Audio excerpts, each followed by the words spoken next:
Monsieur le Président, bonsoir et merci d'avoir accepté ce grand entretien, le troisième depuis votre prise de pouvoir. Un large entretien pour toucher les grands sujets de préoccupation des populations, mais aussi pour parler de l'actualité internationale. Et pour planter le décor, pourquoi avez-vous choisi cette grande interview et non un message à la nation, comme il est de tradition à l'occasion du 3 août, et ce, depuis 64 ans? Monsieur le Président, bonsoir. Aouzu billahi minash shaitani rajim. Bismillahir rahmanir rahim. Assalamu alaikum wa rahmatullahi ta'ala wa barakatuh. Merci d'avoir organisé cet entretien. Et permettez-moi, avant de répondre à cette question, de rendre un hommage mérité aux forces de défense et de sécurité, au peuple nigérien, au peuple de la Confédération et à l'ensemble des victimes du terrorisme, sans oublier, bien sûr, les familles qui supportent le fardeau et les blessés actuellement dans les centres hospitaliers. Allah subhanahu wa ta'ala accorde sa rahma à nos martyrs, qu'il couvre notre pays, le Niger, de sa rahma et l'ensemble des peuples de la Confédération.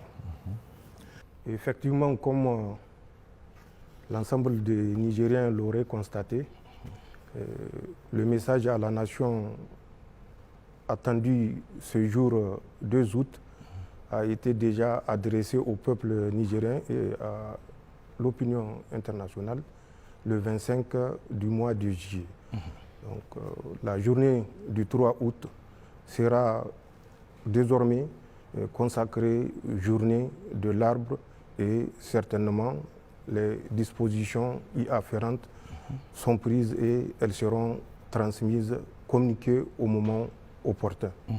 Ce changement de cap qui est fondamental, national, si on peut l'appeler et le qualifier ainsi. Monsieur le Président, le 26 juillet dernier, le Conseil national pour la sauvegarde de la patrie CNSP, que vous avez l'honneur de présider, avec la lourde charge de présider aux destinées du Niger, à 1 an au pouvoir. Quel sentiment vous anime ce jour, en cette date anniversaire? Et depuis le 26 juillet 2008 à cette date, qu'est-ce qui vous a marqué profondément dans la gestion des affaires de l'État? C'est un triple sentiment qui m'anime par rapport à cet anniversaire. Un sentiment non seulement de lucidité par rapport au chemin parcouru, malgré les embûches, malgré l'adversité, malgré une opposition sauvage des puissances extérieures. Nous avons su, le 26 juillet, redonner au peuple nigérien un signe d'espoir. Et ce signe d'espoir, de souveraineté, a été la cause principale de tous les obstacles que nous avons dû surmonter au jour le jour pendant 365 jours. Le deuxième sentiment est un sentiment de fierté et de satisfaction. Fierté et satisfaction par rapport au comportement résilient, combatif et déterminé du peuple nigérien, qui a su reprendre son destin en main en saisissant l'opportunité que lui offrait la journée du 26 juillet 2023. Enfin, le troisième sentiment qui découle de ce deuxième sentiment est un sentiment d'humilité. Humilité face au peuple qui est resté debout derrière le Conseil national pour la sauvegarde de la patrie et qui a su, pendant les 365 jours, sans faiblir, sans faillir, nous apporter les soutiens nécessaires, qui nous a revigourés et qui nous a encore stimuler, de prendre conscience que nous avons une grande responsabilité vis-à-vis de notre peuple et vis-à-vis du peuple de la Confédération. Donc, un sentiment de lucidité face aux défis qui ont jalonné le parcours, un sentiment de fierté et de satisfaction face à la résilience et à la combativité du peuple nigérien et un sentiment d'humilité face aux nouvelles responsabilités que le peuple nous a conférées. Voilà les sentiments qui m'animent par rapport à cet anniversaire. Monsieur le Président, qu'est-ce que vous a marqué le plus pendant cette période de 1 an de 365 jours dont vous évoquez tantôt? Ce qui m'a le plus marqué, je l'ai dit, c'est la résilience du peuple nigérien. D'accord. Puisque vous le saviez, pendant ces 365 jours, nous avons vécu sous un embargo sauvage, irresponsable et inique. Ceci n'a pas découragé le peuple nigérien qui est resté debout et qui a suscité l'admiration au niveau même international. C'est très important de se rappeler de ce comportement vaillant du peuple nigérien, un peuple que nous retrouverons, que nous découvrons après avoir failli perdre l'âme des Nigériens. Voilà ce qui m'a le plus marqué. D'accord. Monsieur le Président, il est peut-être difficile de parler véritablement de bilan, mais à ce jour, 1 an après, qu'est-ce qui a été fait? Qu'est-ce qu'il faut retenir en termes d'action, de réalisation et d'acquis dans les principaux secteurs de la vie de notre pays? Comme vous l'avez dit, c'est difficile de dire ce qui a été fait au bout d'1 an d'exercice. C'est d'autant plus difficile quand on sait que nous avons vécu, comme je l'ai dit, sous un embargo total. Un embargo qui, a priori, ne donnait pas cher de la capacité de résilience des Nigériens. Beaucoup ont prédit notre effondrement au bout de 2 semaines. Au bout de 365 jours, nous sommes toujours debout par la grâce d'Allah subhanahu wa ta'ala, par la volonté du peuple nigérien et certains pays amis qui nous ont accompagnés dans ces moments particulièrement difficiles. Beaucoup de choses ont été réalisées. D'abord, le 26 juillet en lui-même est un jour de libération. C'est une œuvre monumentale qui a été accomplie à travers l'avènement du 26 juillet parce que nous savons dans quelles conditions nous avons trouvé les Nigériens et nous savons vers quelle destination ce régime déchu conduisait les Nigériens. Dieu merci et Allah subhanahu wa ta'ala nous a épargné de vivre des moments sombres à travers le 26 juillet 2023. Le 26 juillet 2023 a donné et redonné la dignité au peuple nigérien. C'est comme si vous trouvez un individu attaché, enchaîné à un poteau. Oui. Vous le libérez et que quelqu'un vous demande qu'est-ce que vous avez fait. C'est symbolique, mais c'était l'état dans lequel nous avons trouvé le peuple nigérien. Nous ne nous sommes pas arrêtés et sans prétention aucune à la libération du peuple nigérien. Nous avons compris le problème auquel notre pays faisait face et nous nous sommes attelés à y remédier, bien sûr, avec non seulement l'accompagnement du peuple lui-même, mais également de certains pays frères et amis. Nous avons donné la dignité, l'espoir, la volonté de combattre, l'espoir qu'un avenir meilleur est possible, malgré l'endoctrinement des 65 ans passés. La volonté de reprendre le destin du peuple nigérien, de reprendre son destin en main. C'est cette volonté guerrière que nous avons réveillée au sein du peuple nigérien, et c'est ce réveil qui a fait que le peuple nigérien n'a pas senti la souffrance qu'on voulait lui imposer. Sur plusieurs domaines, nous avons fait beaucoup de choses. D'accord. Vous prenez le domaine sécuritaire. Nous avons trouvé une situation de chaos.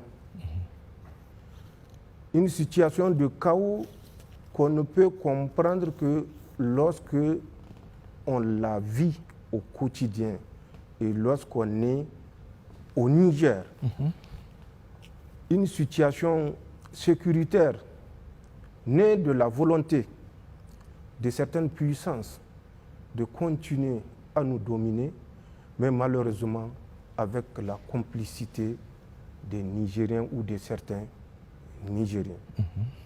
Par rapport à ce désastre programmé, nous avons pris l'initiative de réorganiser rapidement un dispositif sécuritaire qui nous permettra, car nous le savons, que l'adversité qui s'est dessinée avait des sombres desseins pour notre pays.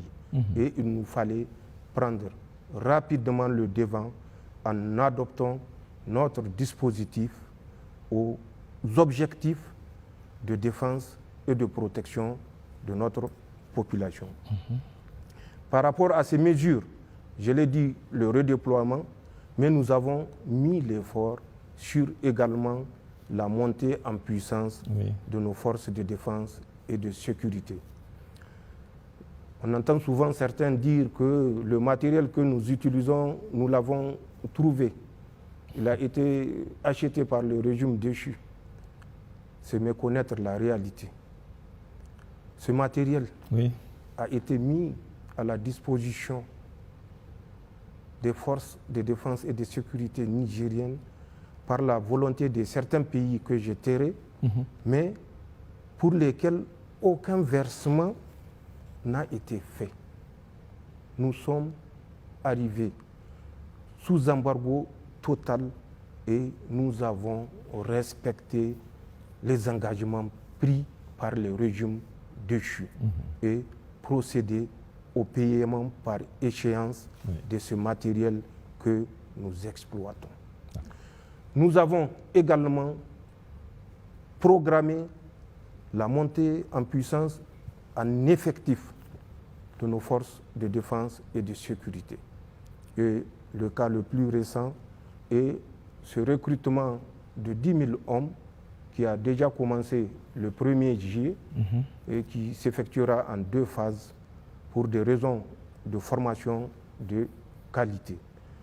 Enfin, l'effectif étoffé, il faut donner une formation adaptée, une formation appropriée, une formation qui réponde au contexte d'insécurité dans lequel nous nous sommes retrouvés. Nous avons également trouvé une situation qui s'est aggravée par l'embargo, comme je l'ai dit, sauvage et irresponsable. Sur le plan socio-économique, nous ne sommes pas restés les bras croisés à nous lamenter. Nous avons pris des initiatives endogènes qui consistaient d'abord à mobiliser les ressources internes nous permettant de faire face aux dépenses de souveraineté. Nous avons la fonction publique qui supporte des millions de Nigériens. Oui, tout à fait. Puisque nous avons cette particularité, derrière chaque fonctionnaire, c'est tout un village. Oui, C'est des familles. Donc, il fallait préserver ces dépenses de souveraineté et vaille que vaille les assurer. Et grâce aux agents de la Direction générale des impôts, des douanes, du Trésor, une mobilisation au-delà des espérances a permis de satisfaire ce besoin de dépenses de souveraineté. Nous ne nous sommes pas contentés de payer que le salaire, nous avons fait d'autres investissements. Nous avons assuré à nos scolaires, à nos étudiants, le paiement des arriérés de leurs frais d'études ou de certaines bourses qui datent de 2 ans, 3 ans. Oui. Malgré l'embargo, nous avons su assurer cette responsabilité. Nous avons, à travers le Fonds de solidarité, qu'il est important de rappeler le rôle également qu'il a joué et qu'il continue à jouer, car c'est ce même fonds qui nous a permis, je ne l'ai pas dit, de réaliser plus de 200 véhicules au profit des forces de défense et de sécurité. La discrétion, à certains moments, et surtout face à certaines intentions que nous connaissons, nous recommande d'être réservés. C'est ça. Donc ce fonds de solidarité, en plus d'avoir accompagné l'équipement des forces de défense et de sécurité, nous a permis de lancer le programme de la grande irrigation qui permettra à court terme de satisfaire 50% des besoins alimentaires des Nigériens.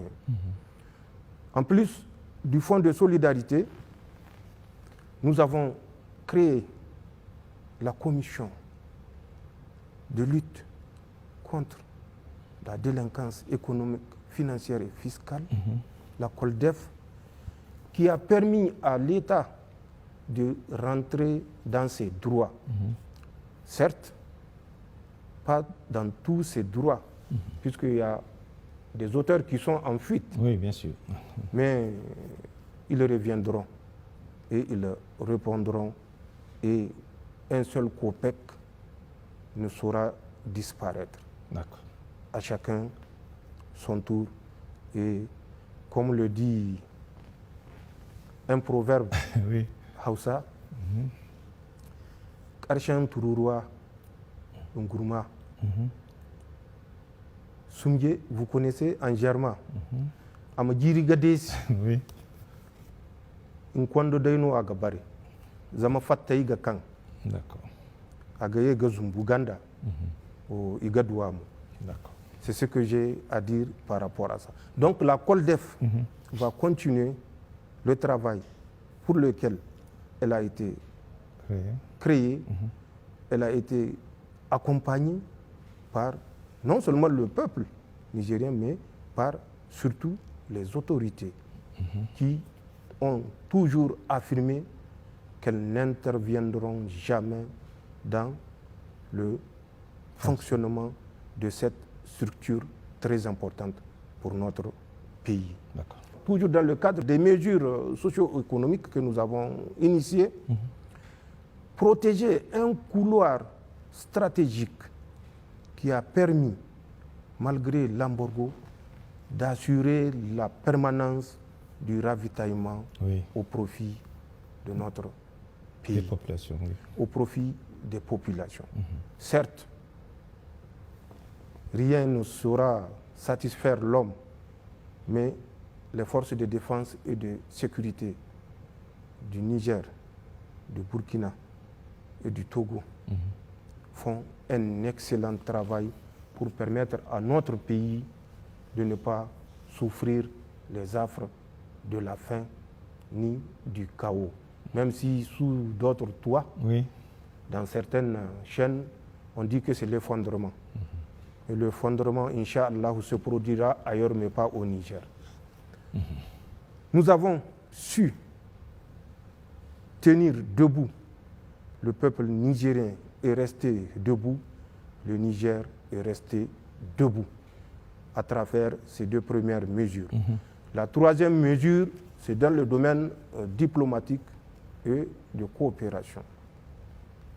Nous avons noué des relations de coopération avec des partenaires stratégiques et nous continuerons à nouer des rapports de coopération stratégique avec les partenaires qui respecteront l'intérêt unique du Niger et du peuple nigérien. D'accord. Ceci est également important à préciser car certains qui se sont rêvés en maître éternel du Niger ont commencé, c'est vrai, il y a toujours les sursauts, mais ont commencé déjà à déchanter.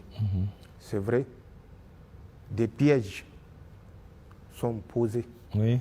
Nous le suivons régulièrement à travers beaucoup d'autres actes malveillants bas que nous nous serons qualifiés. Alors, vous parlez un peu de ces menaces de déstabilisation et d'agression contre notre pays, Monsieur le Président? Bien sûr, il s'agit de cela. D'accord. Mais nous avons une mémoire d'éléphant. Nous n'oublions pas le moindre mot. Vous vous rappelez, quand les soldats français avaient commencé à quitter notre territoire, quand l'ambassadeur français Sylvain Ité avait pensé que c'est toujours la colonisation qui continuait et qu'il pouvait défier les nouvelles autorités et que nous l'avons mis à la porte, malgré que son mentor Macron avait chanté sous tous les toits que Ité a été accrédité au Niger auprès de Bazoum, non pas auprès de la République du Niger, mais auprès de Bazoum, et que pour eux c'est Bazoum le président. Sylvain Ité a fini par partir. Suite à ce départ, c'est un agent de renseignement français, un ancien de la DGSE, un certain Vincent Crouzet, qui est sorti pour dire ouvertement que c'est l'occasion, après le retrait de leurs forces, après le départ de Sylvain Ité, de déstabiliser le Niger par des actions clandestines.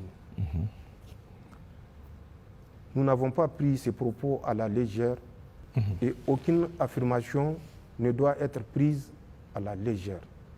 Mieux, il ne faisait que répéter ce qu'il a entendu auprès de ses maîtres, notamment le président Macron, qui déjà en août, la première quinzaine du mois d'août 2023, avait initié une large concertation pour apporter une réponse corrective appropriée au peuple nigérien et au cas du Niger.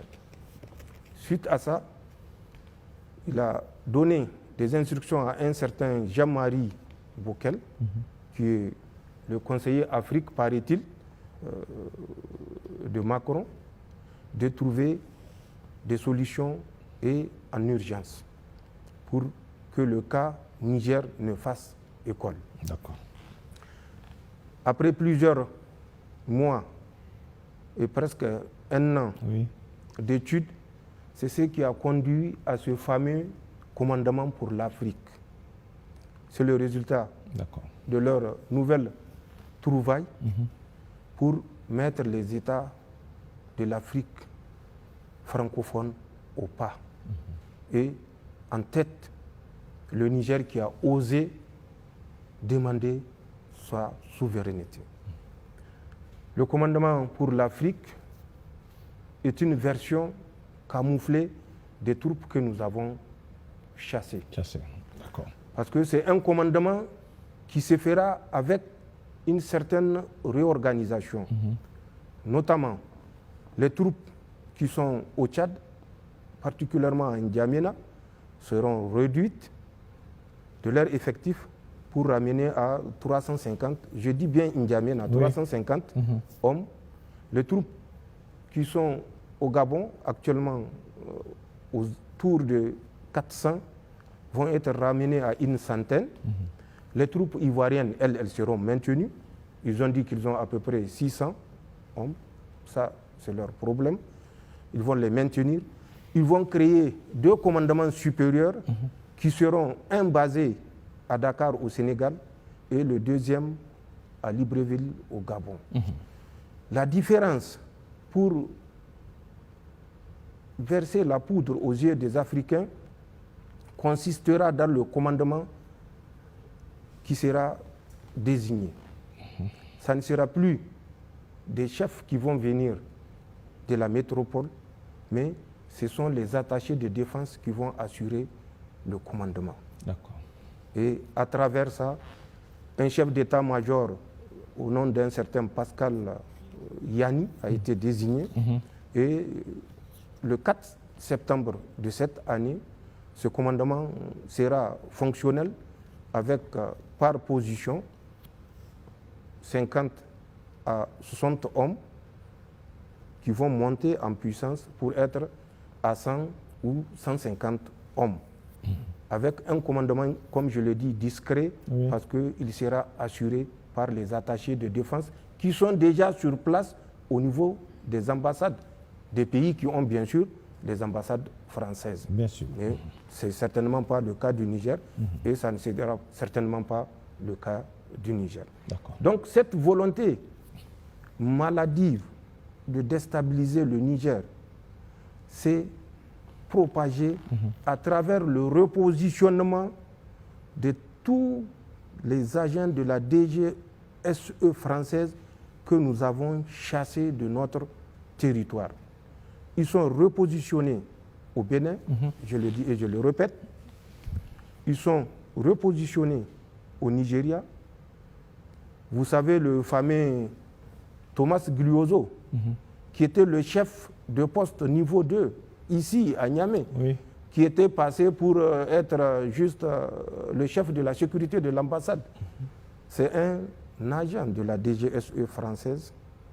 Et ce que j'ai dit est une évidence. D'accord. Je vais vous faire un peu sa biographie. Il est né le 7 juillet 1974 à Paris, 18e. D'accord. Il est titulaire d'un doctorat en droit, après avoir fait un diplôme d'études approfondies en droit comparé. Ce gars occupait le poste du chef de poste niveau 2 au Niger et il n'est pas le seul. D'autres que nous avons expulsés à partir de la base aérienne se sont retrouvés, comme je l'ai dit, au Bénin, au Nigeria. Le cas de Thomas, qui est vérifiable, il a rejoint le Nigeria en février de cette année. Il est présentement à Abuja avec des va-et-vient à Kaduna et Sokoto. Nous le suivons, nous le surveillons, ainsi que tous les autres fuyards qui sont tapis dans leur villa de Ministers Hills à Abuja. Nous les surveillons et qu'ils s'assurent que le dessein sombre qu'ils présagent pour le Niger retombera, Inch'Allah, sur eux. Cette volonté de déstabilisation est une certitude. Les Français, en désengageant du Niger, nous avons tout fait pour qu'ils ne sortent pas par le Bénin, parce que nous savons l'esprit mesquin, malveillant des Français. Nous avons exigé qu'ils sortent par le Tchad. D'accord. Qu'est-ce qu'ils nous ont fait? Les premiers à sortir ont pris rendez-vous avec des terroristes de Boko Haram et de SWAP, qui sont 2 factions rivales dans le lit du lac Tchad. Ça s'est passé du 25 au 26 octobre 2023. Ils ont proposé à ces terroristes de partir en guerre ouverte contre l'État nigérien, contre les nouvelles autorités nigériennes qui ont osé demander aux soldats français de quitter leur territoire. Ils ne se sont pas arrêtés là. Dieu est avec les justes. Oui. Boko Haram et ISWAP ne se sont pas entendus et Inch'Allah, ils ne s'entendront jamais. Ils ont reconduit la même manœuvre dans la nuit du 10 au 11 janvier 2024 où ils ont encore livré à travers 2 hélicoptères du matériel militaire aux terroristes de Boko Haram qui semblaient plus enclins à accepter les propositions des troupes françaises. D'accord. Ça s'est passé à Kouklewa, qui est une île dans le lac Tchad, à quelques 25 km à l'est, nord-est de Bosso.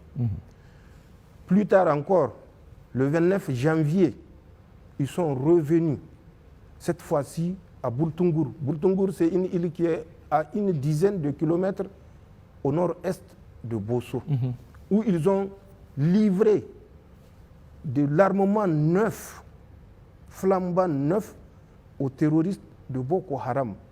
Et ils ont récupéré les anciennes AK-47 dont ces terroristes étaient dotés.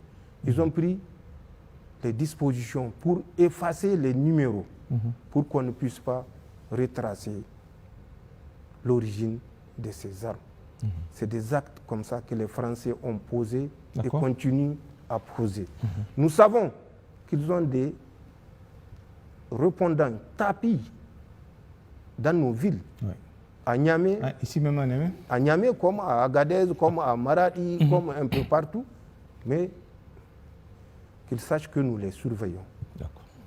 Et eux et leurs répondants, qu'ils se le tiennent pour dit, une fois pour toutes, nous les suivons. Et au moment opportun, nous agirons. Nous avons compris leur piège à travers certaines organisations non gouvernementales, à travers certaines compagnies de sécurité. Nous avons mis fin. Et comme en matière de nuisance, ils sont illimités en imagination, nous serons plus illimités en imagination que pour protéger notre pays. Ce qu'ils souhaitent pour le Niger, à travers les échanges qu'ils ont, à travers les échanges, les correspondances, les appels qu'ils ont avec leurs répondants, l'intention ou les intentions qu'ils ont ne vont pas prospérer. Je veux vous dire, plus grave, la France, le 16 juin exactement, a fait circuler à travers ses services de renseignement des éléments de la DGDSE qui sont au Bénin, a fait circuler l'information comme quoi 2 Occidentaux ont été enlevés avec leur guide dans le W béninois. Mais le W béninois est entre les mains des Français. Le parc du W. Mais le parc du W, il est entre les mains des Français. D'accord. Les services de renseignement de la DGDSE sont à l'intérieur du parc. Nous savons les activités auxquelles ils se livrent. D'accord. Et les Occidentaux qu'ils ont annoncés pour être enlevés, sont un Canadien et un Danois. Nous savons que c'est faux. D'abord, ce n'est pas le mode d'action des terroristes. Quand les terroristes prennent des otages, ils gardent tout le monde. Bien sûr. C'est à travers des négociations qu'ils libèrent ceux qui sont encombrants. Ce n'est pas ce qui s'est passé à travers cette prise d'otages. Ils ont libéré les guides béninois et ils ont gardé les 2 otages entre parenthèses. Mais nous savons que ce n'est pas des otages, c'est des spécialistes en artifice, en technique de guérilla et de combat sous bois. Ces gens ont été conduits dans la base de Fada où était l'émir Jafarou Diko, alias Émir Mahmoud. D'accord. Ils ont formé ces terroristes dans la pose des engins explosifs improvisés, dans les techniques de combat, de recherche, de renseignement. Après cette base, un certain Jules Habib et Sambo Doktoro étaient partis avec une Toyota Land Cruiser récupérer ces deux spécialistes pour les amener vers une autre position qui était entre le village de Boulel et Boulkassi. Pour ceux qui connaissent cette zone, c'est à l'intérieur du Burkina. Ces gens étaient jusqu'à la date du 15 juillet sur cette position. Ils continuent à entraîner les terroristes alors que les Français les ont fait passer pour être enlevés par des terroristes. Oui. Alors qui est le vrai terroriste? Ah oui. Donc, c'est pour vous donner une idée. Beaucoup d'autres actes dont nous avons des éléments. Bien sûr. Non seulement des éléments vocaux, mais des éléments écrits pour étayer ce que nous disons. La France est derrière ce terrorisme qui endeuille les familles nigériennes. C'est une parenthèse. Et au moment opportun, nous sommes prêts à porter toutes les preuves de ce que nous disons actuellement. Donc, cette volonté de déstabilisation, les Nigériens doivent le comprendre, est réelle. Il n'y a rien d'imaginaire. C'est une volonté et la France n'hésitera pas, à travers en tout cas les autorités actuelles, à passer à l'acte dès que les Nigériens auront baissé la garde. Nous ne baisserons pas la garde. Le Niger sera debout, Inch'Allah. D'accord. Monsieur le Président, indépendamment de toute cette situation que vous venez de créer sur la déstabilisation de notre pays, pouvez-vous rassurer un peu de plus les plus sceptiques que le Niger est tenu et dans la bonne voie pour recouvrer pleinement sa souveraineté? Ça ne sert à rien de chercher à rassurer un sceptique. D'accord. Rassure le compatriote qui est convaincu de ce qu'il fait, qui est convaincu de ce que vous faites, qui est convaincu de votre engagement, qui est convaincu de votre sincérité à le conduire vers la prospérité. Les sceptiques, nous n'avons pas le temps pour les sceptiques. Quand ils se rendront à l'évidence qu'il n'y a plus d'autre alternative que d'être du côté du Niger, ils reviendront d'eux-mêmes dans les rangs, si Dieu accepte de les sauver. Car ça également, c'est une rahama d'Allah subhanahu wa ta'ala. Ramener quelqu'un à comprendre qu'il s'est trompé et qu'il revienne dans les rangs. C'est ce que je peux dire par rapport aux sceptiques. Monsieur le Président, il y a un point sur lequel on va insister un peu. Quels sont les efforts en matière de justice sociale et de lutte contre la corruption et la vie chère? Je l'ai dit, les mesures sont prises et elles continueront à être prises, notamment la vie chère. Oui, la vie chère. La vie chère a un lien, en tout cas au Niger, avec ce que je viens de dire. Nous avons des éléments où les agents français avaient pris contact avec des opérateurs économiques.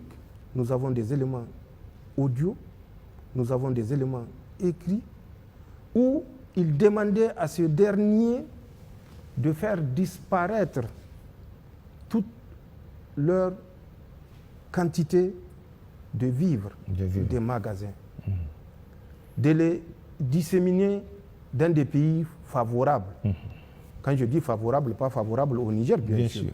Et nous savons ces pays où ces quantités ont été disséminées. D'autres ont purement et simplement intercepté des bateaux chargés de vivres qu'ils avaient commandés pour les revendre, tout simplement pour créer la pénurie au Niger et pousser le peuple à dire trop, c'est trop au Conseil national pour la sauvegarde de la patrie. Mais ils sont venus trop tard. Ouais. Le peuple a compris là où il va. Plus personne ne le détournera de l'objectif de souveraineté, d'indépendance et de liberté. Nous avons certainement, et ce n'est pas notre souhait, d'abuser de la confiance que le peuple a placée en nous. Sûr. Nous comprenons les souffrances du peuple parce que nous les avons vécues et nous les vivons avec le peuple. Nous avons pris les dispositions pour mettre des sommes importantes à la disposition de l'OPVN pour acquérir sur le marché les céréales. Le ministre du Commerce, le ministre délégué aux Finances, le directeur général de l'OPVN ont fait 2 semaines de mission dans des pays amis afin de constituer des stocks qu'on mettra soit gratuitement, soit à prix modéré à la disposition des populations nigériennes. Nous avons agi également sur certaines taxes pour permettre aux commerçants, mais commerçants humains, de baisser le prix. Et vous l'avez vu, certains ont accepté de nous accompagner. Les autres, puisque nous savons déjà le dessein qui était caché derrière leur connexion avec ces Français, ne vont jamais baisser le prix afin de permettre aux populations d'assurer la survie, puisque un pays qui est sous embargo, on ne peut parler de survie. N'eût été la grâce d'Allah subhanahu wa ta'ala, la compréhension de certains pays qui nous ont accompagnés, nous ne saurons pas dire où est-ce que nous serions. Nous en serons aujourd'hui. Certainement pas. D'accord. Donc, c'est des mesures que nous avons prises et toujours, je l'ai dit, j'en ai parlé, la grande irrigation, c'est peut-être pas immédiat, mais c'est une voie. Toujours dans le sens de rendre la vie moins chère. Nous avons fait ce que personne n'a fait depuis que le Niger est producteur de pétrole, baisser le prix. Certains disent c'est 41 francs, d'autres disent c'est juste 50 francs. Mais nous, au moins nous avons eu la conscience de baisser. Ce que les populations attendaient depuis très longtemps. Depuis 12 ans, certains, rappelez-vous, en 2022, ont plutôt augmenté de 100 francs le prix du litre de gasoil au lieu de réduire et d'alléger les souffrances.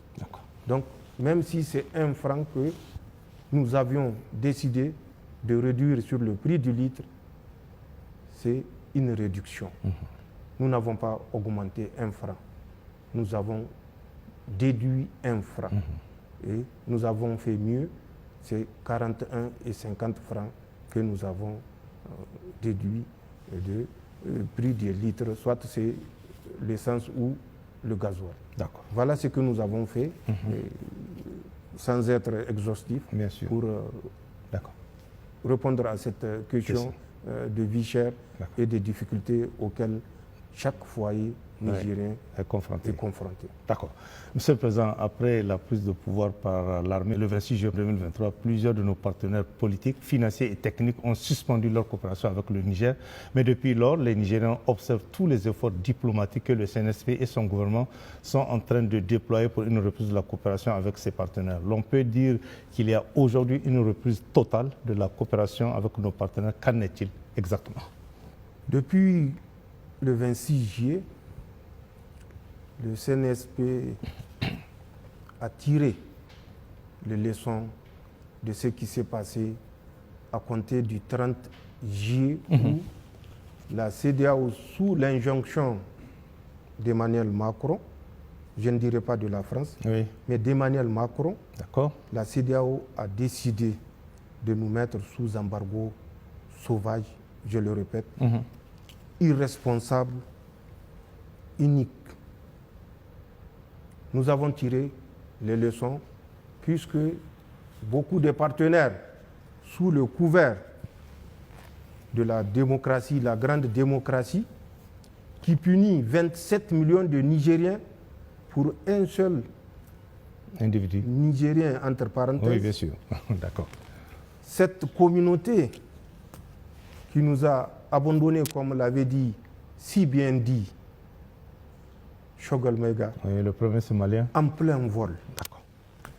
Ces différents partenaires, nous leur disons toujours, chaque fois que nous avons l'opportunité d'échanger, que nous tournons la page, mais nous n'arrachons pas la page. Nous avons appris de leur comportement. Nous avons créé les ressources endogènes pour nous permettre d'être debout 365 jours. Oui. C'est un départ et le Niger n'est pas prêt de retourner sur la position avant le 26 juillet 2023. D'accord. Que ceux qui veulent nous accompagner, nous accompagnent, mais avec nos conditions, parce que c'est nous qui savons où nous avons besoin d'être accompagnés dans quel domaine, et que c'est dans ces domaines que nous devons être accompagnés. Mais la priorité des priorités reste dans la capacité de résilience du peuple nigérien, dans la capacité de mobilisation des ressources internes malgré l'adversité. Nous l'avons compris, personne ne fera le bonheur du Niger à la place des Nigériens. C'est aux Nigériens de comprendre cela et ils l'ont compris. Et ils l'ont compris depuis le 26 juillet 2023. Tous ceux qui viendront respecteront notre souveraineté politique, économique, sécuritaire et autres. C'est irréversible. D'accord. Voilà ce que je pourrais dire par rapport aux partenaires. Est-ce à dire, Monsieur le Président, qu'à partir d'aujourd'hui, ces partenaires qu'on a vus par le passé ne viendront plus nous imposer quoi que ce soit? C'est à nous autres Nigériens de décider de ce que nous voulons, c'est ça? Je n'ai pas besoin de le dire. Poser la question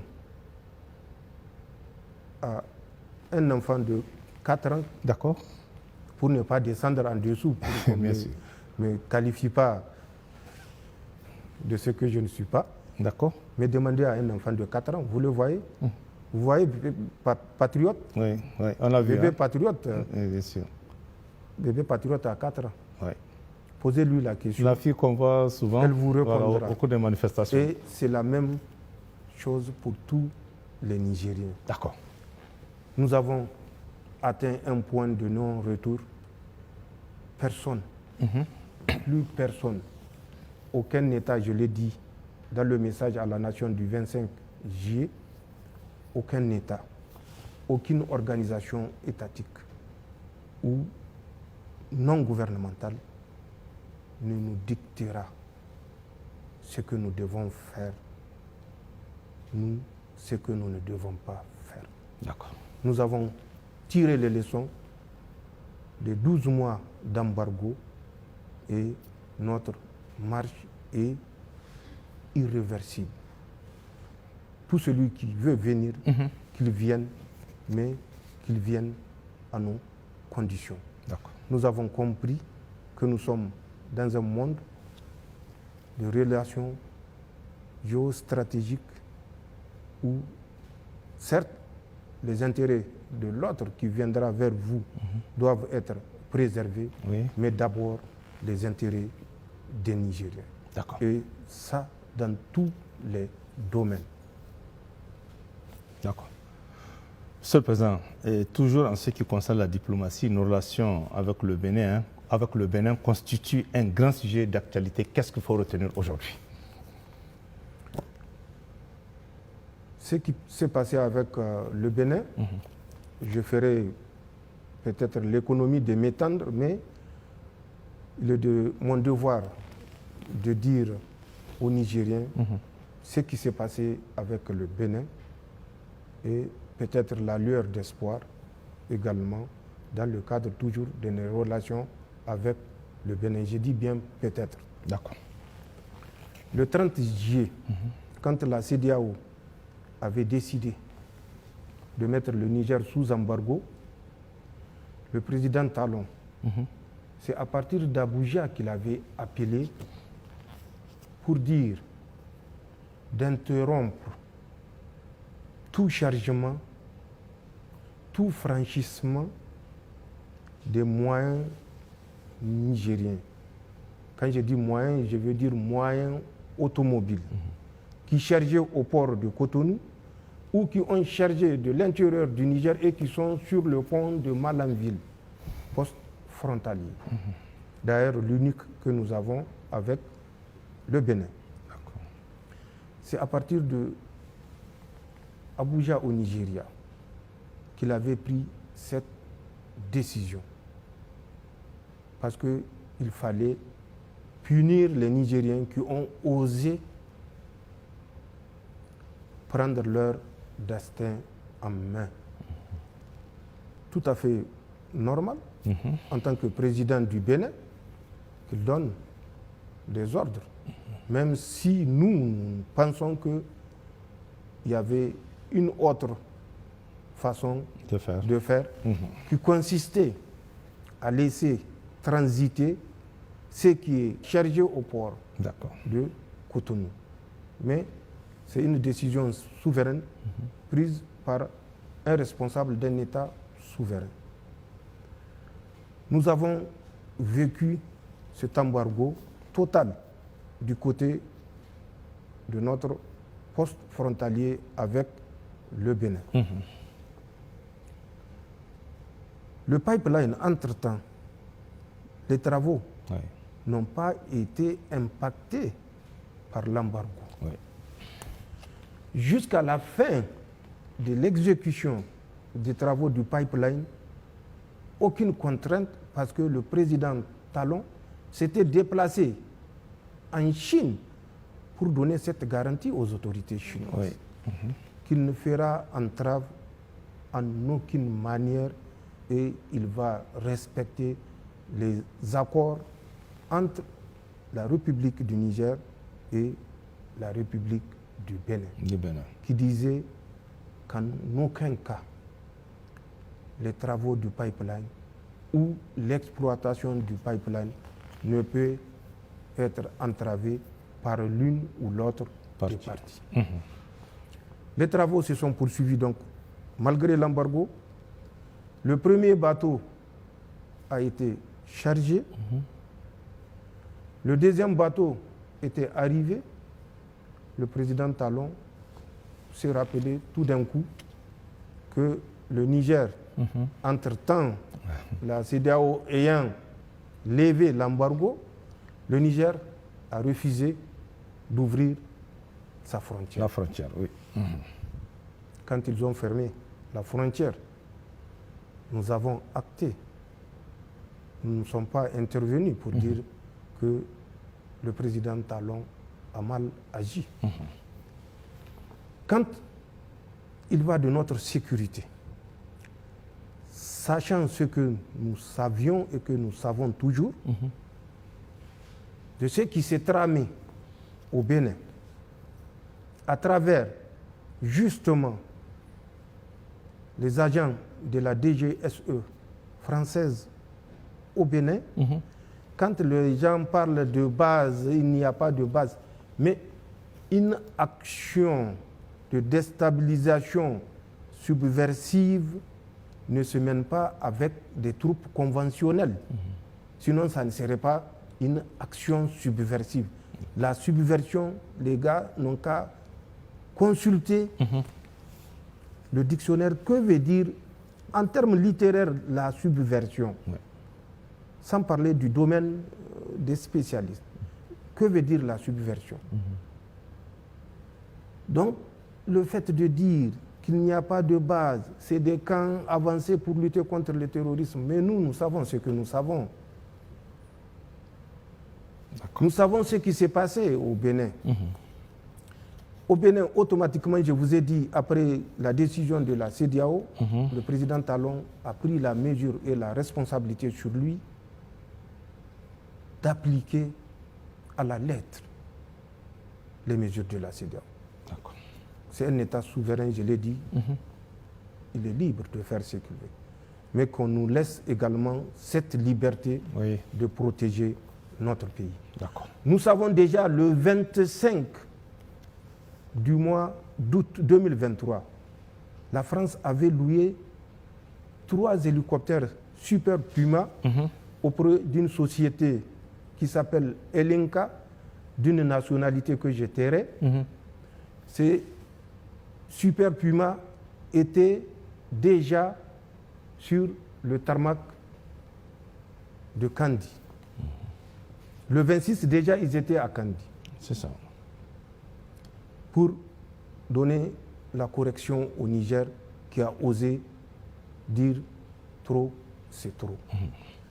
En plus de cela, des éléments de subversion, comme ils l'ont prédit, étaient positionnés à l'aéroport international de Tourou. C'est même un aéroport international que les Français ont réhabilité expressément. Oui, toujours au Bénin? Au Bénin, à Tourou. D'accord. Tourou est à 7 km à l'ouest de Parakou. L'aéroport international de Tourou est à 6,8 km à l'ouest de Tourou. D'accord. Cet aéroport a été réactivé, rénové. Les Français avaient débarqué des agents avec du matériel à travers des vols cargo qui ont atterri. Le premier vol à 2 h du matin, le deuxième à 3 h du matin, pour débarquer du matériel. Parce qu'il fallait le gré, les comptes au Niger. Nous savons que des agents des renseignements en tenue civile étaient à l'hôtel GB de Kandi le 25, le 26 du mois de septembre 2023. Ils étaient en tenue civile en reconnaissance. Il fallait reconnaître l'aérodrome de Porga, qui fait 2 km 100, à la lisière de la frontière, toujours dans le parc W, à la lisière de la frontière Bénin-Burkina Faso, 2 km à l'intérieur du W côté Bénin, 2 km donc de la frontière burkinabé. Cet aéroport de Porga est entre les mains des Français. D'accord. Officiellement chargé de préserver le parc. Mais vous vous rappelez de cet officier des eaux et forêts du Bénin qui avait élevé la voix contre les agissements qui s'est passé dans ce parc à travers la réalisation de cette piste. Et vous savez le sort qui lui a été réservé. Donc nous savons, c'est une évidence que cet aéroport dont nous avons les coordonnées que je pouvais dire exactement. Ensuite, ces mêmes agents de renseignement français étaient dans un village qu'on appelle Alpha Kouara, où il y a une piste, mais de moindre ampleur également. Nous avons les coordonnées de cet aérodrome où les Français étaient partis en reconnaissance, toujours accompagnés des agents subversifs français. Nous savons que l'école normale de Kandi, qui a été abandonnée, une école normale abandonnée qui est à la sortie nord de Kandi, est occupée par ces agents subversifs français où ils avaient évolué avec 10 Toyota Hilux, immatriculation civile, notamment de l'administration béninoise. La sécurité de ces gens était assurée par la police républicaine du Bénin. D'accord. Nous savons également, toujours dans leurs recherches, des points, des positions à partir desquelles ils vont déstabiliser le Niger. Ces mêmes agents ont effectué une mission de reconnaissance sur les hauteurs sud-ouest du village qu'on appelle Madikali. Nous savons tout cela, avec les effectifs précis. Ouais. Je le rappelle, ce n'est pas des bataillons, ce n'est pas des compagnies, mais c'est des groupes d'agents subversifs qui évoluaient en tenue civile et avec des éléments des forces armées béninoises, eux-mêmes en tenue civile. D'accord. Donc, nous savions tout ça. Nous savions mieux que ça des vols de reconnaissance que les Français faisaient à partir du Bénin. Et en prenant souvent les précautions pour rester à l'intérieur du territoire béninois. Mais comme ils ont une grande capacité de zoom, ils pouvaient prendre des images. Prendre des images, D'accord. découvrir des points de passage, découvrir des points de vulnérabilité, découvrir nos positions. Mais étant à l'intérieur du Bénin, nous ne pouvons pas agir sur ces éléments, Bien sûr. ni agir contre ces éléments. Donc nous savions tout ça. Nous l'avons dit, le Bénin n'a pas semblé nous écouter. Les gens ont fait du dilatoire pour dire qu'il n'y a pas de base, il n'y a pas de régiment, il n'y a pas de brigade, il n'y a pas de bataillon. Nous n'avons jamais dit qu'il y a des bataillons. Il y a des agents de déstabilisation subversive français à l'intérieur du Bénin. Ils ont fait leur relève début du mois de juillet. Nous les suivons. D'accord. Une nouvelle équipe est venue. Leurs relèves ont eu lieu le 5 juillet. Nous le savons. Qu'ils sachent que nous le savons. D'accord. Et qu'ils s'en tiennent pour dire que nous épions tous leurs faits et gestes. Ces agents français étaient ceux-là même qui ont donné des instructions directes aux terroristes pour vider tous les villages agricoles de la région de Tillabéri. Ils ont donné des instructions claires de massacrer des populations pour les pousser à quitter et ne pas exercer d'activité agricole. Oui. Nous le savons. D'accord. Ils ont fait pire que ça. Mais nous savons tout ça et nous tenons compte de tout cela pour décider de la sécurité des populations nigériennes. D'accord. Le Bénin, le président Talon a fait beaucoup de tapage sur le fait qu'il avait envoyé un émissaire vers son frère Tchani, un frère qu'on affame parce que Macron l'a voulu, Oui. et un frère qu'on pense qu'il y a encore des liens de fraternité avec ce frère qu'on a voulu déstabiliser. Mais rétablissons les faits, puisque je n'ai jamais parlé de ça. Aujourd'hui, je parlerai de ça. De quoi s'agit-il? Le 26 du mois de juin, le PDG de China National Oil Development Company était venu ici, à Niamey. Je l'ai reçu en audience avec l'ambassadeur de la République populaire de Chine. Il a émis le vœu qu'une rencontre puisse avoir lieu, une rencontre tripartite. Au moment de l'audience, il y avait le conseiller technique en matière du pétrole, il y avait la DGA du WOPCO qui était présent.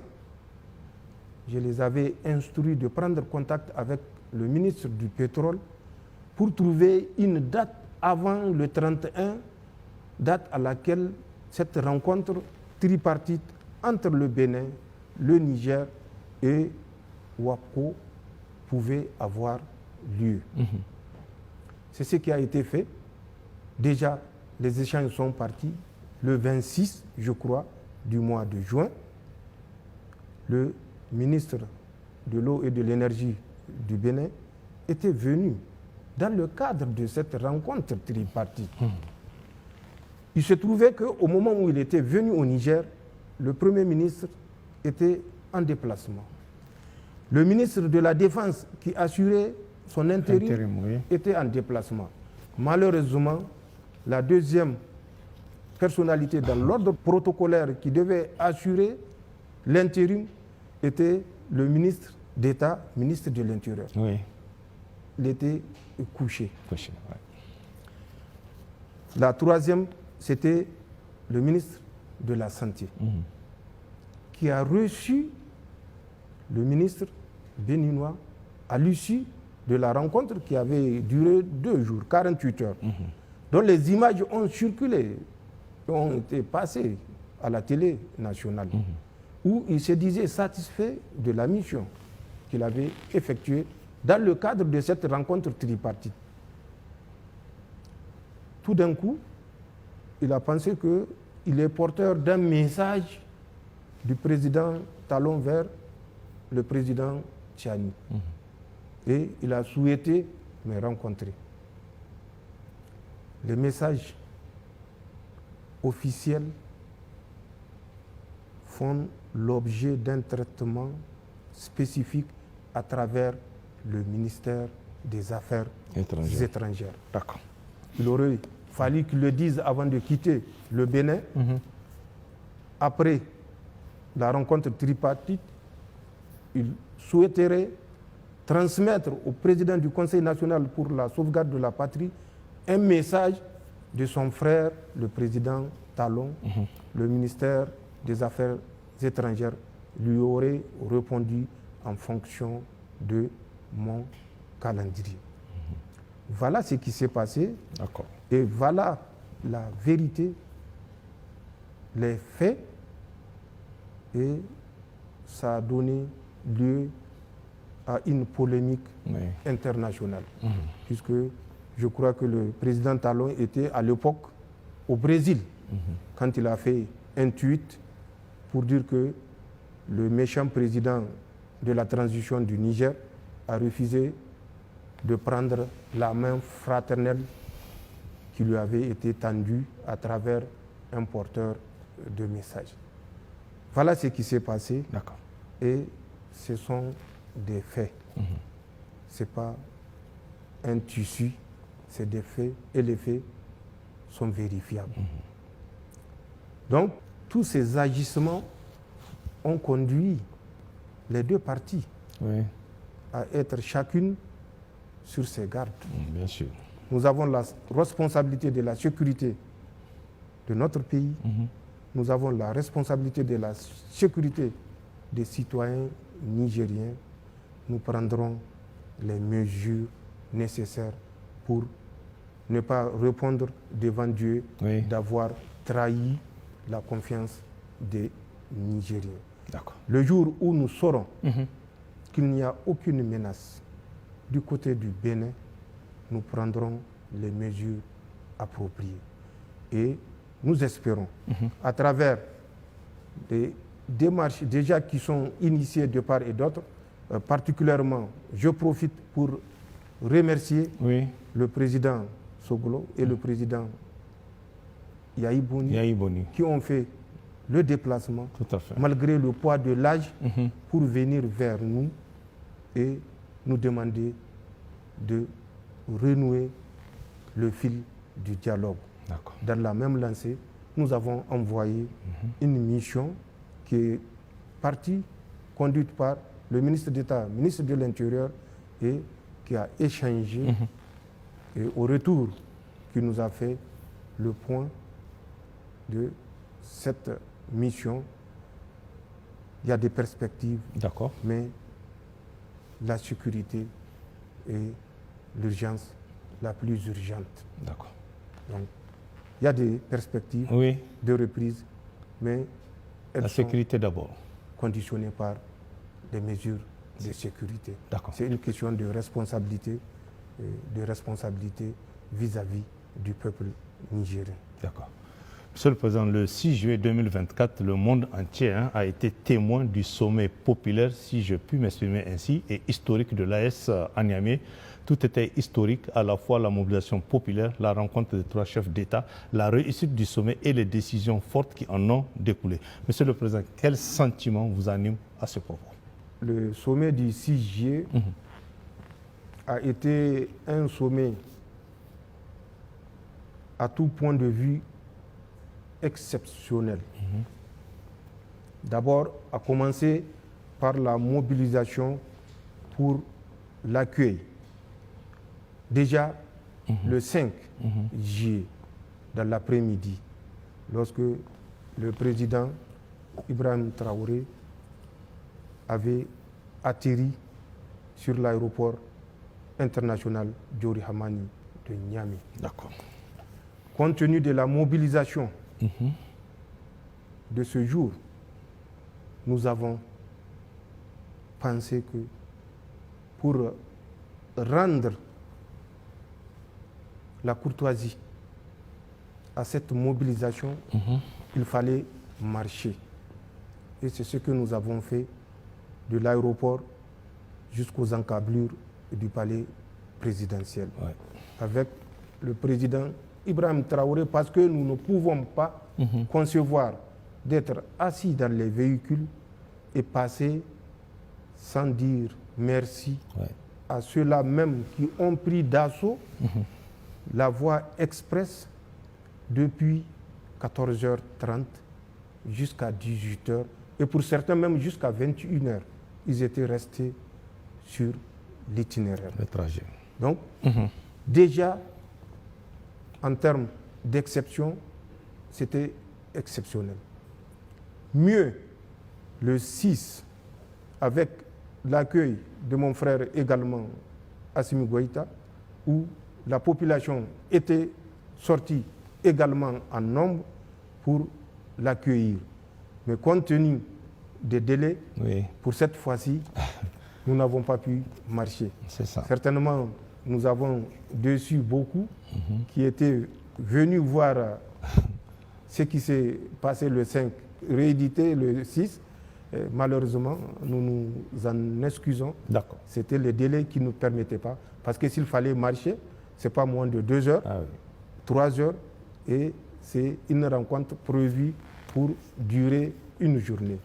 Donc, compte tenu des délais, nous n'avons pas pu marcher et rendre la courtoisie à ceux qui étaient sortis. N'empêche, ils ont fait le déplacement pour être aux alentours du centre de conférence Mahatma Gandhi, où la rencontre dans une salle archi-comble avait eu lieu.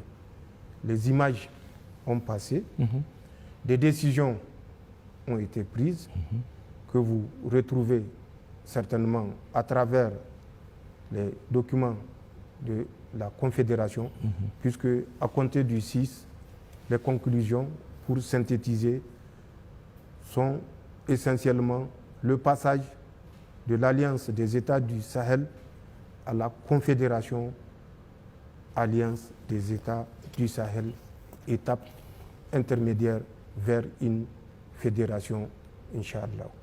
De grandes décisions ont été prises, décisions qui ont su faire la différence avec les textes de la CEDEAO qui nous ont poussés, contraints, déjà le 16 septembre, à nous retrouver au sein de l'Alliance des États du Sahel et le 28 sortir carrément de cette CEDEAO qui voulait par tous les moyens nous ramener dans les rangs de la vassalisation, dans les rangs de la colonisation.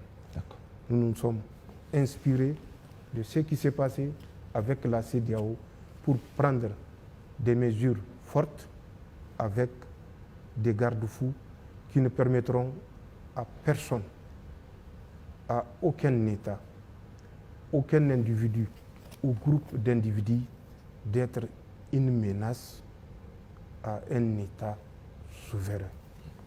Ce sont ces grandes mesures qui ont été prises où tout est basé sur le respect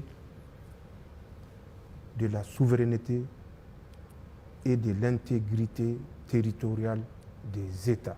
Ce sont des principes fondamentaux. La non-agression. Aucune mesure de coercition ne peut être prise contre un État. Aucune agression entre les États membres de la Confédération. Et en 4e ou 5e principe, la défense des intérêts du peuple. La défense des intérêts du peuple. C'est très important. Si la CEDEAO avait ce principe, elle n'allait pas priver d'électricité 27 millions de Nigériens, tout simplement parce qu'il fallait mettre le Niger sous cap ou sous coupe réglée. Le Niger est debout. Inch'Allah, le Niger restera debout face à toute adversité. D'accord. Monsieur le Président, par rapport à cette question de CEDEAO, on a vu quelques tentatives de certains pays pour amener les États de l'AES au sein de la CEDEAO. On peut dire aujourd'hui que ce départ de la CEDEAO des 3 États de l'AES est irréversible et définitif. Mais ça, c'est une question à laquelle je n'ai pas besoin de répondre. D'accord. On ne peut pas être à la Confédération et nous parler de la CEDEAO. Je vous ai dit, la Confédération est une étape intermédiaire. D'accord. Nous allons, Inch'Allah, vers la fédération. La CEDEAO est derrière nous. Et pour ceux qui disent que les peuples de l'AES ou de la Confédération de l'AES ne pourront plus circuler dans les États de la CEDEAO, ils sont d'abord combien? Ces États de la CEDEAO? Il y avait 16. Un est parti, voilà. La Mauritanie. 3 autres sont partis. Il n'y en a que 12. Burkina, le Mali et le Niger. Il y a 12. Nous sommes à 194 États reconnus aux Nations Unies. À travers le monde, oui. Comment les Nigériens se débrouillent dans le reste de ces États-là? Dans ces 182 États, est-ce que c'est la CEDEAO? C'est les règles de la CEDEAO qui s'appliquent dans les 182 États? De la même façon que nous avons des ressortissants au sein de la CEDEAO, ces pays de la CEDEAO ont des ressortissants au Niger. D'accord. Que personne ne se laisse divertir. Toute mesure contre la Confédération se verra immédiatement appliquer la réciprocité. C'est tout ce que j'ai à dire par rapport à cette question. Je crois que je n'ai pas besoin de répondre. Les faits doivent répondre à ma place. D'accord. Merci, Monsieur le Président. Monsieur le Président, le samedi 13 juillet dernier, le Premier ministre a rendu public le document qui inscrit dans le marbre votre vision pour un Niger véritablement indépendant et prospère, ce qu'on dit habituellement l'Aboussani Zanchankassah. Cette vision articulée autour de 4 grands axes résume votre ambition pour un Niger nouveau, souverain, prospère et en sécurité. Par ailleurs, nos générations actuelles ont été les témoins privilégiés de vos décisions courageuses et historiques de réintégrer dans le domaine public de l'État nigérien les permis pétroliers et miniers de Bilma R5, R6 et R7, ainsi que Imoram, entre autres. Ce qui confirme votre volonté, Monsieur le Président, celle du CNSP et de son gouvernement, d'affirmer la souveraineté du peuple nigérien sur ses ressources naturelles. Question, Monsieur le Président, dans votre politique de refondation de l'État nigérien et de reconquête de notre souveraineté, quelles seront les prochaines étapes et les derniers chantiers à venir? Merci.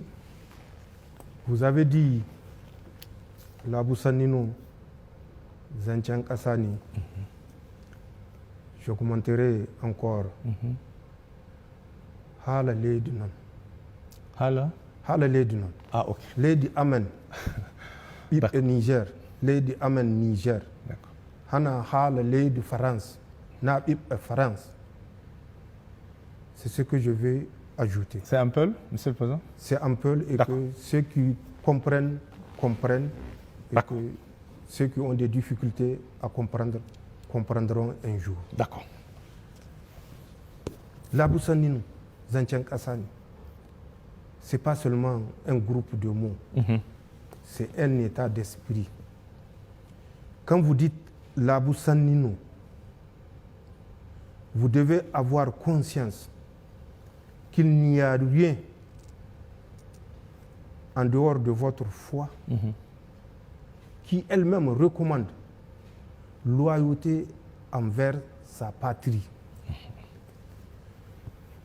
Aucun acte, aucun sacrifice, quand vous dites Zanchan Kassani, n'est hors portée du Nigérien qui dit Zanchan Kassani. De la même façon dont les forces de défense et de sécurité sont en train de consentir les sacrifices ultimes de leur vie, tout celui qui dit Labousanino, Zanchan Kassani, Halale du non, doit se dire qu'il doit se sacrifier s'il le faut, mais pour le lait du Niger, pour la terre de nos ancêtres, pour le Niger.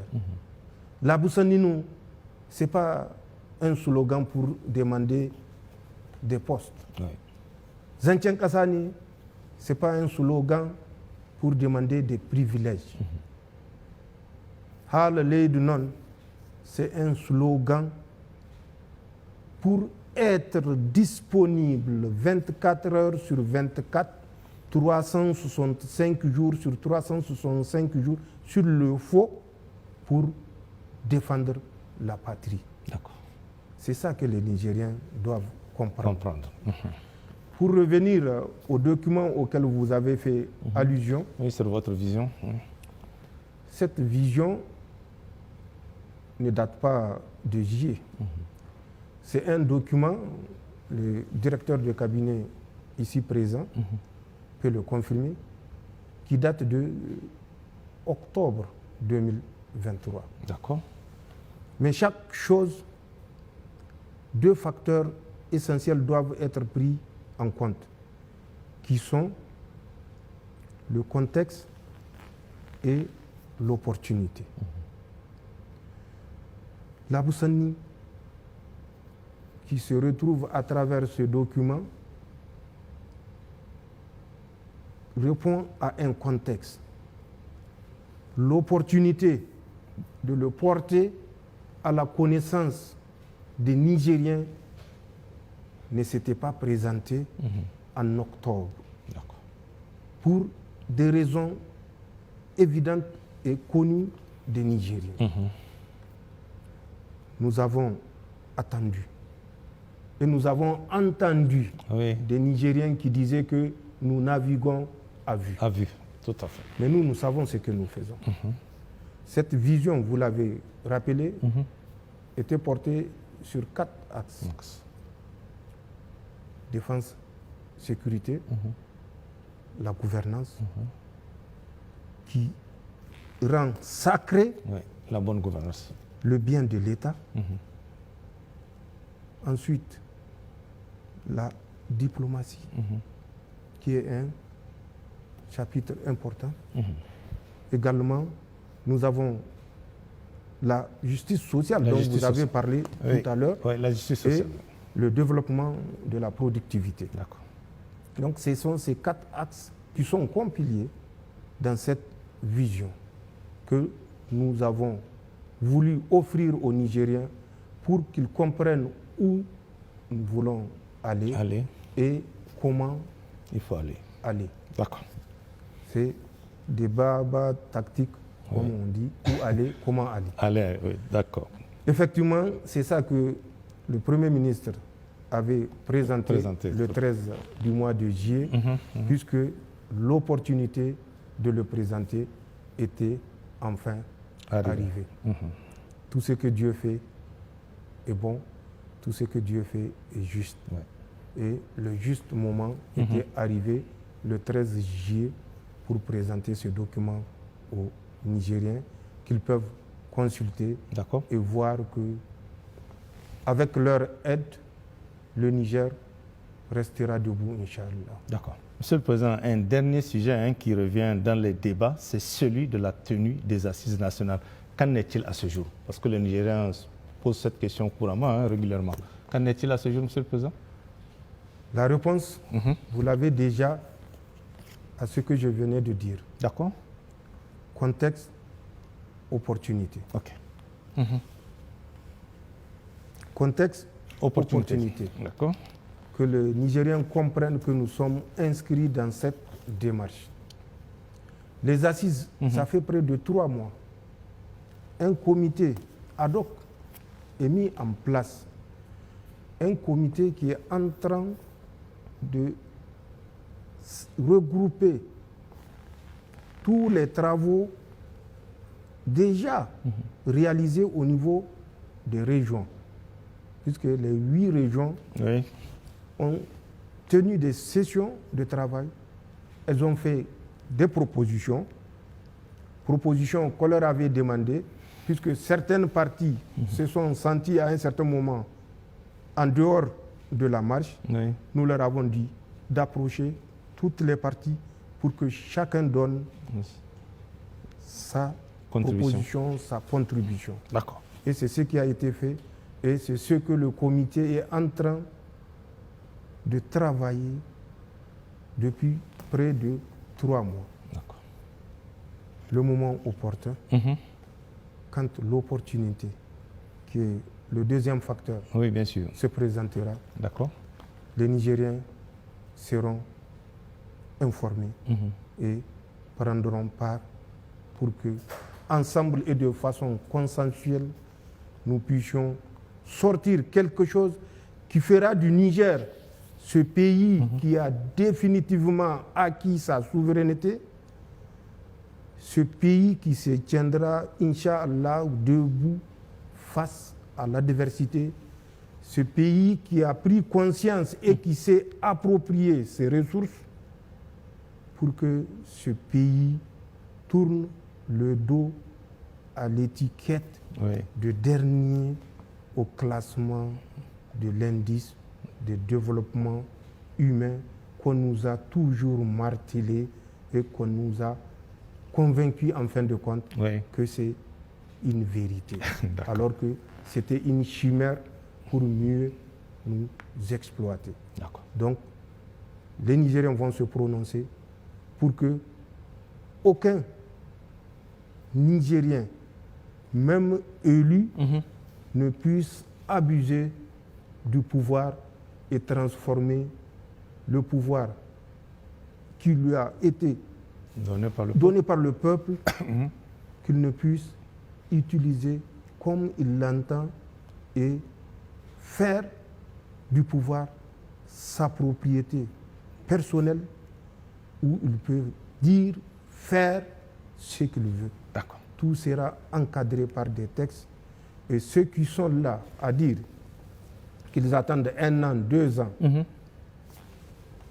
que la transition parte, qu'ils reviennent reconduire les mêmes attitudes, alors ils ont du pain sur la planche parce qu'ils attendront longtemps. Le peuple nigérien prendra des dispositions pour que ceux qui sont partis par la petite porte ne puissent revenir même par la fenêtre. Ça, c'est un serment. Merci, Monsieur le Président. Monsieur le Président, vous avez annoncé lors de votre message à la nation la création d'une nouvelle raffinerie et d'un complexe pétrochimique à Dosso. Peut-on avoir d'amples précisions sur ce projet que beaucoup de Nigériens attendent aujourd'hui? Effectivement, c'est un projet qui s'inspire de la réappropriation des ressources naturelles du Niger par les Nigériens. D'accord. Nous avons du pétrole, même si jusqu'à une certaine époque, on nous a fait comprendre que c'est de l'eau, mais nous avons découvert que c'est du pétrole. D'accord. Et malheureusement, ce pétrole, ceux qui ont passé leur temps à dire que c'est de l'eau, sont ceux-là même qui font une exploitation familiale du revenu ou des revenus du pétrole, qui ont endetté le Niger en prenant des sommes colossales pour des besoins privés au détriment du peuple nigérien. Nous avons compris que ce pétrole qui est dans le sous-sol nigérien doit profiter aux Nigériens. Et nous sommes résolus à exploiter de la façon la plus transparente, mais la plus profitable au peuple nigérien, ces ressources pétrolières. Pour ce faire, il va falloir mettre fin à l'exportation du pétrole brut. Nous avons un marché, nous avons une confédération qui est un marché de plus de 72 millions d'habitants avec des besoins énergétiques énormes. Nous voulons être le centre du monde à travers les échanges par voie ferroviaire, par voie aérienne, par voie routière. Nous aurons besoin de beaucoup d'unités industrielles. Il nous faut de l'énergie. Oui. Qu'est-ce que nous allons faire? Qu'est-ce que nous devons faire? Le brut, au lieu de l'exporter, nous allons le transformer sur place. D'accord. En le transformant sur place, nous allons produire tout ce dont nous avons besoin pour satisfaire les besoins de nos compatriotes et par extension des peuples de la Confédération. Cette raffinerie ne sera pas une raffinerie isolée, elle sera doublée d'un complexe pétrochimique. Les possibilités d'un complexe pétrochimique sont énormes. Les possibilités de transformation du pétrole en plusieurs autres dérivés, ce potentiel-là est énorme. À commencer par les produits pharmaceutiques. C'est une question de molécules. Nous allons mettre le prix qu'il faut pour que cela voie le jour. Nous sommes un pays où, des années, nos fils, nos petits-fils meurent brûlés vifs dans des classes en paillotte. En paillotte, tout à fait. Or, ce complexe pétrochimique peut nous permettre non seulement de réaliser des classes à moindre frais, mais mieux d'équiper nos classes avec des aides pédagogiques également à moindre frais. Faites un peu de recherche, vous verrez le potentiel que le complexe pétrochimique permettra au Niger de réaliser. La région de Dosso est retenue pour plusieurs raisons. D'abord, la raffinerie a besoin d'eau. Nous avons une nappe aquifère de 340 000 km². J'ai dit 340 000 km². C'est ça. 3 fois la superficie de certains pays qui pensent qu'ils peuvent nous affamer, Oui. oui, en empêchant à leur maïs De rentrer. de traverser. D'accord. 340 000 km² de nappes aquifères. Donc, problème en matière d'eau résolu. Nous avons des dizaines de milliers d'hectares disponibles dans cette région qui sont du domaine de l'État. Sur ces dizaines de milliers d'hectares, nous avons besoin juste de déclasser à peu près 7000 hectares pour construire. Oui, c'est très Là bien. également, cette exigence est résolue. Résolu. Nous avons les dispositions sécuritaires, puisque quand vous faites une raffinerie doublée d'un complexe pétrochimique, Oui. ce n'est pas vu d'un bon œil par tout le monde. D'accord. Certains qui veulent nous voir végéter dans la misère ne reculeront devant aucun moyen pour entraver cette marche. D'accord. Donc, nous tenons compte également de L'aspect. l'environnement sécuritaire D'accord. pour avoir choisi ce site de Dosso. Nous avons également un autre facteur qui est la proximité avec le pipeline qui Traverse. fait couler les Oui. océans Oui. Atlantiques. Environ Donc, 1200 km. C'est tous ces facteurs favorables mis ensemble D'accord. qui nous ont amenés à choisir Dosso. Et déjà, les sociétés sont retenues, elles sont invitées pour venir au Niger, discuter, Ouais. voir quelle est la meilleure offre, parce que tout ce que nous ferons s'inscrira également dans ce souci de faire en préservant l'intérêt de notre pays. D'accord. Donc, cette raffinerie n'est pas une chimère, ce complexe pétrochimique non plus. Des compagnies sont retenues. OK. Il reste les négociations qui vont suivre pour nous permettre de retenir la meilleure offre pour le bonheur et l'intérêt des Nigériens. D'accord. Monsieur le Président, avant-dernière question. Monsieur le Président, certains de nos compatriotes qui ont quitté le Niger au lendemain des événements du 26 juillet alimentent des fausses informations dans les réseaux sociaux sur votre gestion du pouvoir. Que répondez-vous face à ces critiques? Parce que chaque jour, on les voit sur les réseaux sociaux, ce qui est dit. C'est ce que je disais tout à l'heure. L'insecte éphémère. L'insecte éphémère. Oui, oui. D'accord. Vous ne le connaissez pas, c'est ça qu'on appelle Sungié. OK. Oui. Il a des ailes. Tout à fait.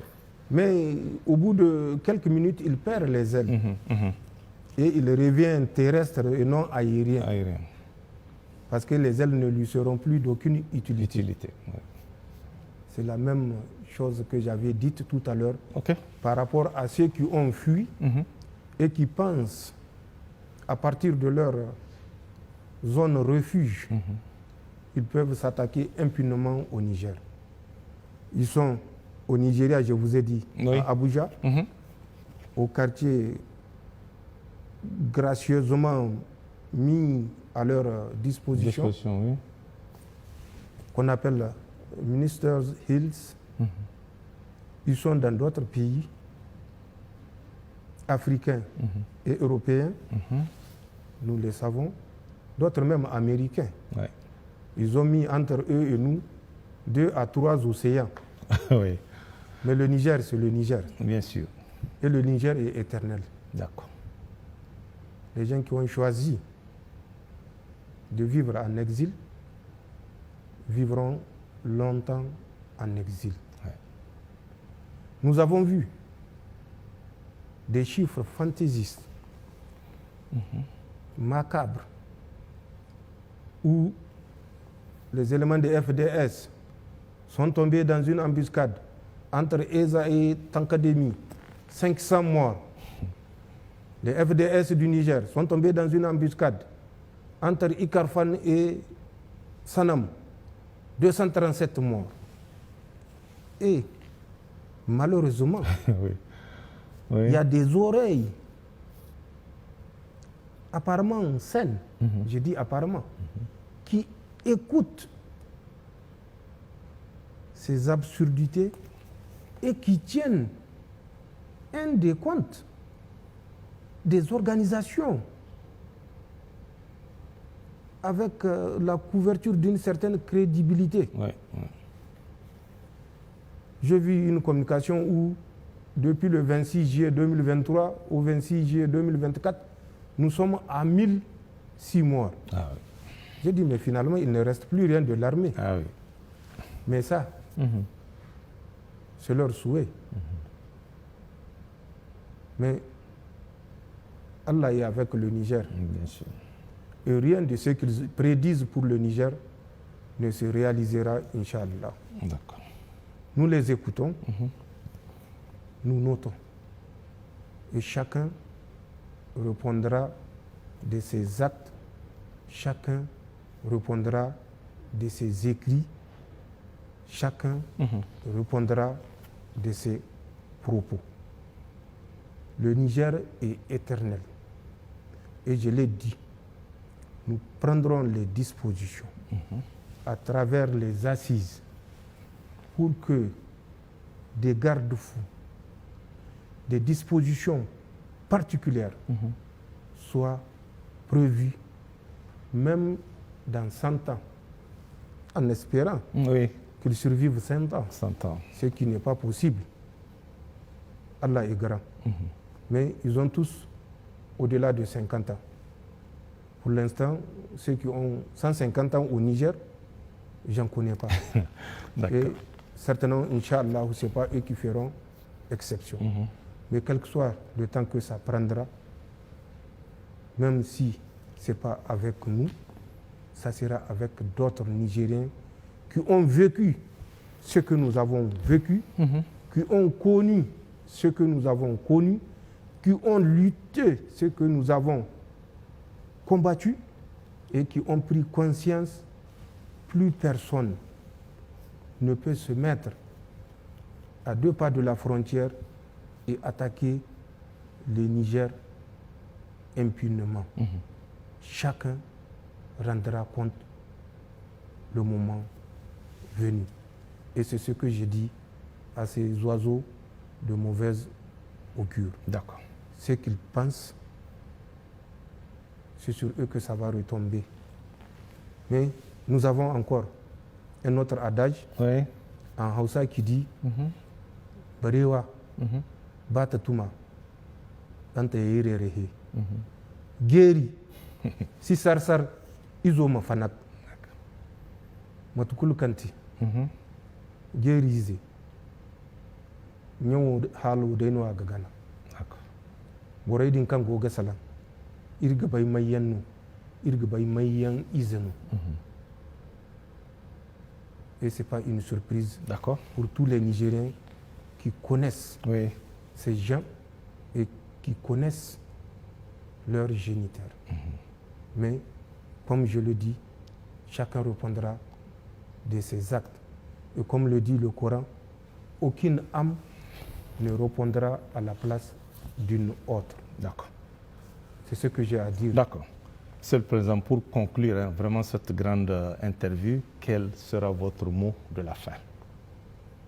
C'est d'abord le dire et le répéter, notre gratitude envers les forces de défense et de sécurité qui se sacrifient pour garder debout notre pays. D'accord.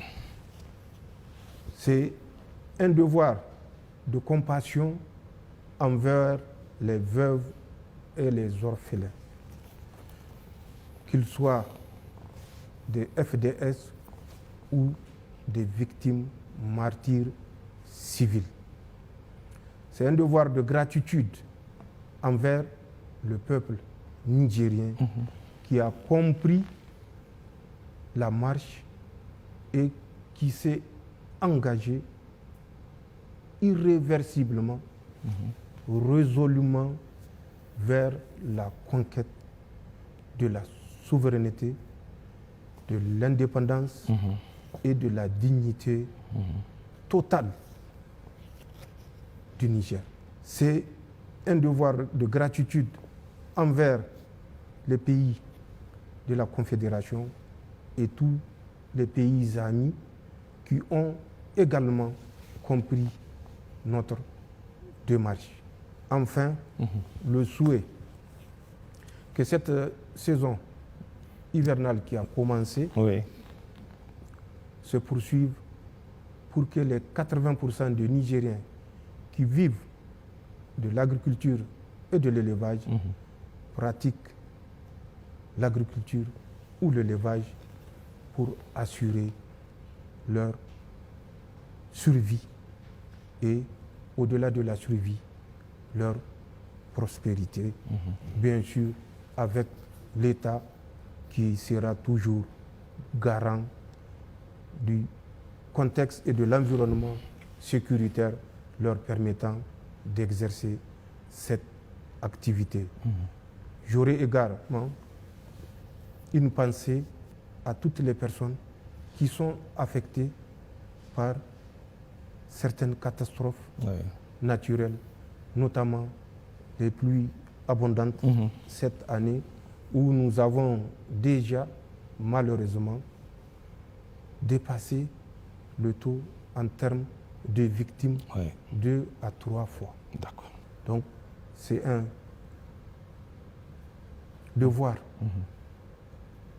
de compassion, mais nous assurons les Nigériens que toutes les personnes affectées par ces difficultés liées au phénomène climatique seront soutenues dans la mesure des moyens de l'État du Niger. Permettez-moi également de profiter pour, une fois de plus, féliciter les agents des impôts. Tous ceux qui ont rendu possible cette mobilisation de ressources exceptionnelles qui a en conséquence permis à notre pays, malgré les pronostics les plus sombres, de rester debout, d'assurer des dépenses de souveraineté. J'ouvrirai enfin une parenthèse pour parler de question de pensionnés. Aucun peuple ne veut voir ceux qui ont servi le pays se retrouver dans une situation de misère. Tout à fait. Et c'est pourquoi le Conseil national pour la sauvegarde de la patrie s'est évertué à travers cette mobilisation exceptionnelle des ressources pour que, avant la fin de chaque mois courant, que les pensionnés soient payés pendant ces 10 mois. 10 mois d'embargo. Oui, 10 mois d'embargo, tout à fait. Si à un certain moment, au niveau des services compétents, il a été constaté qu'au moment où le paiement était trimestriel, les sommes dues étaient à peu près le tiers des sommes trimestrielles actuellement. Il y a des questions à se poser. À se poser, tout à fait. Il faut peut-être voir la méthode la meilleure pour que l'on sache qu'est-ce qui se passe exactement. Mais rien que dans le cadre du paiement des bonifications qui sont trimestrielles, conformément au décret qui les accordait. Nous avons de 2023 au premier semestre 2024 des dépassements de 5 milliards 433 millions. Ah oui. Il faut qu'on sache Oui, bien sûr. où sont passés. Oui. Et ça, je parle seulement de la bonification. Bonification. 5 milliards 433 millions, c'est à peu près 800 classes. Oui, oui. 800 classes, 800 classes, tout à fait. c'est combien de milliers d'élèves Oui, qu'on aurait sortis oui. des classes En payotes. paillotte, oui, tout à fait. Et cela, je crois que aucun grand-père, aucun père ne voit à redire Bien sûr. si le fait d'arrêter pour voir qu'est-ce qui se passe, qu'est-ce qui provoque cette hémorragie et porter des solutions. Je crois aucun parent ne trouvera cela comme un manque d'égard envers les anciens. Oui, bien sûr. C'est peut-être la méthode par laquelle c'est fait, peut-être la spécialité de certains Nigériens qui n'ont aucune connaissance sur l'objet, le pourquoi, mais qui passent leur temps à écrire sans chercher à s'informer. S'informer, oui. Peut-être que ce sont ces éléments mis bout à bout qui ont créé une certaine situation de, je ne dirais pas de tension, D'accord. mais de malaise, D'accord. où certains ont cru comprendre que le service compétent n'a aucun égard pour les anciens. Oui, oui. Ce service qui est disposé à se déplacer, même pour aller payer les pensionnés qui sont immobilisés Voilà. du fait de l'âge ou du fait de la maladie, ce service-là est quand même un service qui a fait preuve de disposition Bien sûr. appréciable. D'accord. Il faut comprendre le problème souvent pour éviter Oui. de polémiquer et de créer des frustrations qui ne devaient pas être. D'accord. Voilà ce que je veux dire aux Nigériens et je leur rappelle que la route est longue, les embûches, ça ne manquera pas, Oui.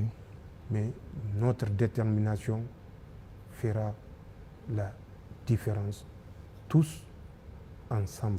D'accord. Bonne chance et que Allah subhanahu wa ta'ala continue à couvrir le Niger et le peuple nigérien, l'AES et tous les pays amis de sa rahma. Je vous remercie. D'accord. Monsieur le Président, merci pour cette grande interview où vous avez évoqué pratiquement tous les grands sujets de l'heure.